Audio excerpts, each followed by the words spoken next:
Bayangin kalau dari dulu semua orang ngerti gimana caranya muterin uang. Bukan cuma ngerti cara nyari uang lewat kerja keras, tapi ngerti juga gimana bikin uang kerja buat kita. Kebayang nggak?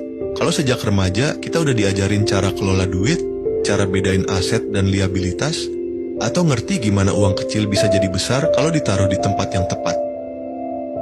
Mungkin sekarang kita nggak harus kerja mati-matian cuma buat nutupin tagihan bulanan. Mungkin kita nggak bakal takut sama tanggal tua atau bingung kalau ada kebutuhan mendadak. Dan mungkin hidup kita jauh lebih ringan karena uang nggak lagi jadi sumber stres utama. Faktanya, banyak dari kita baru ngerti hal-hal penting soal keuangan setelah umur udah nggak muda lagi.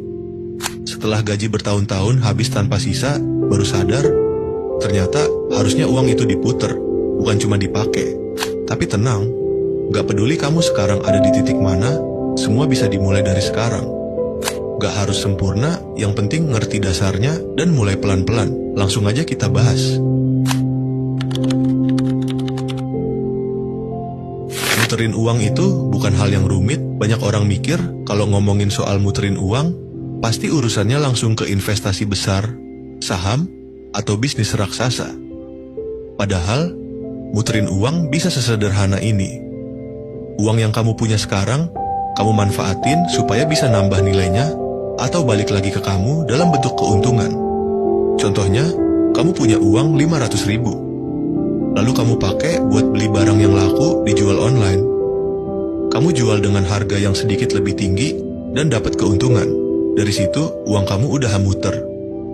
Gak diam di dompet, gak nganggur di rekening, tapi jadi modal yang berkembang. Bentuk lainnya, misalnya kamu taruh uang kamu di tempat yang kasih imbal hasil. Bisa reksadana pasar uang, deposito, atau bahkan produk e-wallet yang kasih bunga harian. Mungkin keuntungannya kecil, tapi uangmu kerja. Dia nggak cuma tidur, tapi pelan-pelan bertambah.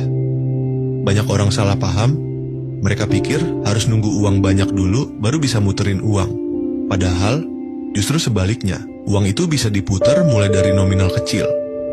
Yang penting adalah kebiasaan, bukan jumlahnya. Karena saat kamu udah terbiasa muterin uang dari kecil, nanti saat kamu dapat uang lebih besar, kamu udah tahu gimana cara ngelolanya. Muterin uang itu soal pola pikir. Kalau kamu bisa mengubah cara kamu melihat uang, kamu bisa ubah cara kamu mengelola hidupmu.